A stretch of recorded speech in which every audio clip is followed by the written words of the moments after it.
You send a message about a promotion you've worked 18 months for. What comes back is 2 flat words. That's great. And then nothing. No follow-up question, no warmth, just a door quietly closing while you sit in the dark. You aren't angry, you're investigating. You scan the silence as if it contains a hidden message that you missed.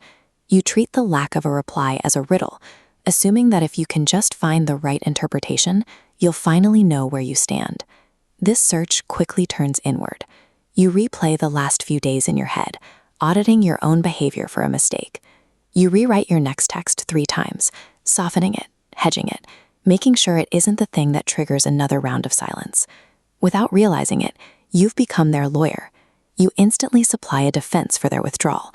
They're stressed, they're tired, they've been hurt before. You build the entire case against your own needs, for free, while they say nothing at all. But consider a different possibility. What if she wasn't being ignored, and she wasn't being dumped? What if the state of being kept in that exact fog, not chosen, but not released, was the entire point? To understand why this works, we have to look past the emotions and into the lab. In 2003, 3 neuroscientists watched cell by cell what dopamine neurons did when monkeys were presented with an unpredictable reward. This graph shows dopamine is an anticipation chemical.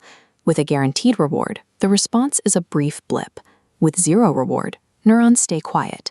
But at 50-50, dopamine ramps up. It peaks at the maybe, creating a sustained burn that reliable outcomes cannot produce. B.F. Skinner mapped this with rats in the 1950s.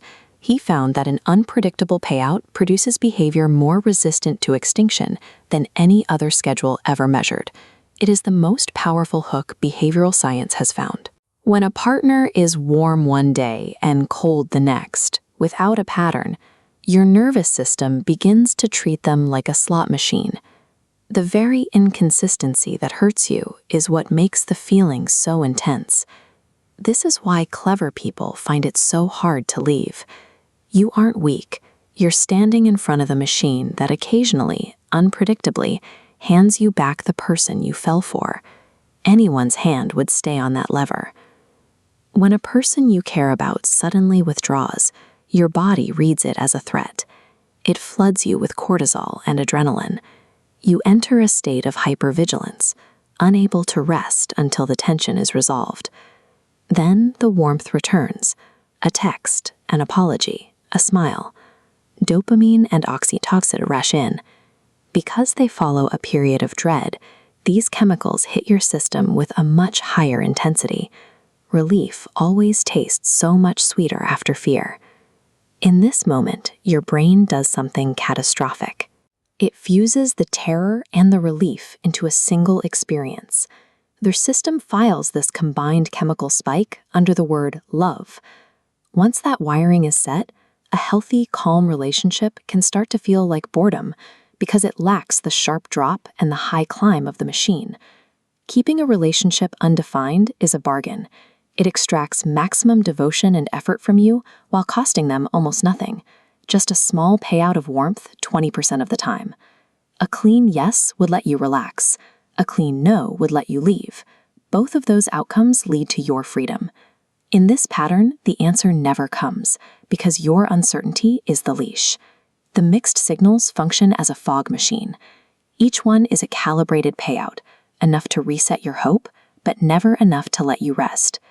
You have been trained to look for a message in the haze that isn't there. This is the specific trap for a sharp mind. You've been treating the confusion like a problem you weren't smart enough to solve, when the system was engineered to have no solution at all.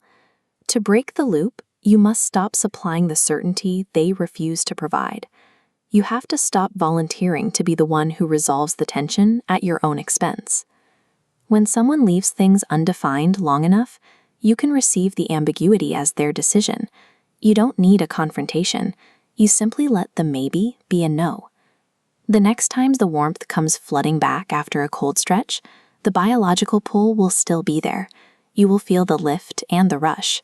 That feeling is real, and it is deep in your wiring. But that rush is not proof of a deep connection. It is proof that the machine still works on you. Learning to tell those two things apart is how you get your life back.